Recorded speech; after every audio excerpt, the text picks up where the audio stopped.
এই যে কথাগুলো আসে না যে সকলে উদ্ধার হয়ে যাবে, আত্মজ্ঞানে সবার আগে তো এটাই অ্যাকসেপ্টেন্স আসে যে সকলে সেই হয়েই আছে, ভিন্নতায় জগৎকে চাকছে। এখানে ভিন্নতা আছে, উঁচু নিচু তো নেই। তাহলে এই যে কথাগুলো যে সকলেই মুক্তি পাবে, ইটসেলফ রং। সকলে পরমাত্মা হয়েই আছে, কোন খেলাটা সে খেলবে?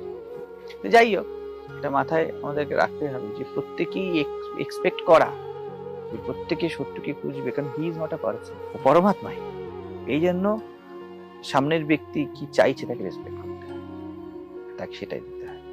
এটাই সেবা বুদ্ধি। এ সত্য চাইছে না, এই পীড়িত হয়েছে, ঠিক আছে, কে পরমাত্মা পীড়িত হয়ে আমার কাছে এসেছে না, স্বামী বিবেকানন্দ এটা সেবা বললো, পরমাত্মা পীড়িত হয়ে এসছে না, তো কি এই সেবা, এর বেশি দিও না, ওখানে রিকোয়ারমেন্ট নেই, এর বেশি দরকারও নেই, দেন ফরগেট।